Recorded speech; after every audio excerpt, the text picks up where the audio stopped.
Hi, it's Mike Hewitson. I've just seen the announcement from PSNC that government are going to be putting £300 million back into community pharmacy. Um, on face value, this sounds like good news, but it's not. This was the very, very minimum that the government could possibly have done at this moment in time.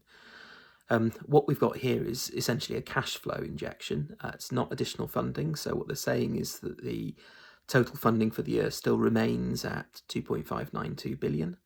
So that means there's absolutely no recognition anywhere of the additional costs of responding to this virus. So no additional funding to protect our staff, no additional funding to recognise the increased workload, no additional funding to help to sustain the sector through what is going to be a very significant and long-lasting challenge.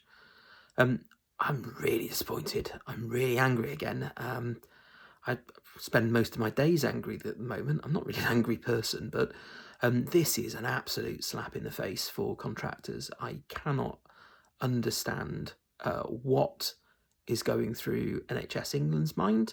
I can absolutely say for certain that the politicians that I've spoken to absolutely get the fact that we are essential right now, that we are up against a huge workload burden. We're up against some really tough conditions, trying to protect the essential supply of medicines to patients. I don't get any sense that the politicians are the problem. I get an absolute clear picture that this is NHS England and NHS England leadership in particular. I'm so cross. Where do we go from here? So while we'll all get an additional cash payment, it's really important that people don't think this is a cash grant. It's not. This is your money that you would have been paid at the end of next month or the month after anyway. So all you're doing is essentially borrowing from yourself.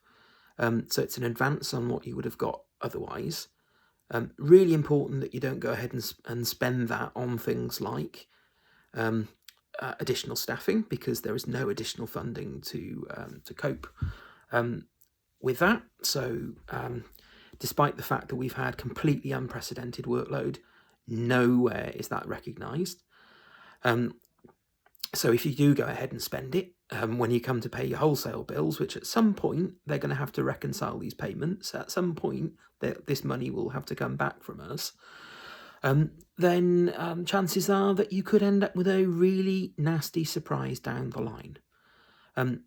Today, Simon Stevens has written to Matt Hancock and published a letter basically asking for the government to excuse them for running over their overdraft, essentially, for exceeding their departmental spending limits. And Matt Hancock turned around and said, essentially, money's no object at the moment, that we need to do what we can to fight the virus.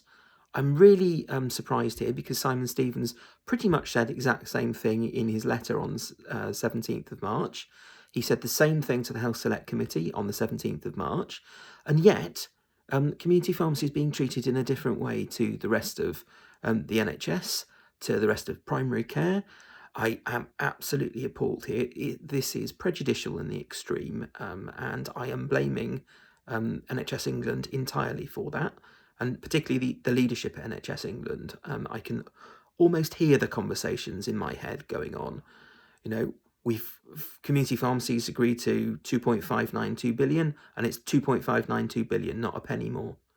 Yeah. On top of this, we've also had the slap in the face that is the continued absence of the unicorn that is the National Delivery Service. Still haven't seen the service spec for this. Robert Jenrick, Secretary of State for Communities and Local Government, announced that this service was going to be available from community pharmacies 2 Sundays ago. So I think it was about the 13th of March by my count. It's now the 31st. So we still haven't seen any sign of that. Now, from my best guess here, NHS England are stalling because they do not want to give community pharmacy a penny more than that 2.592 billion. That's really obvious. That is really, really clear.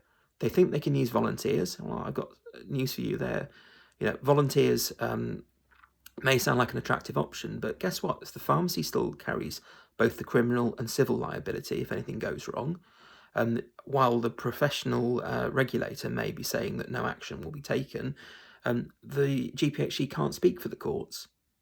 It can't speak for ambulance chasing lawyers who may down the line decide to come after us for providing an unsafe service. We are being hung out to dry here. I'm absolutely furious. I don't know where the leadership is across the sector right now, but I'm livid. So where do we go?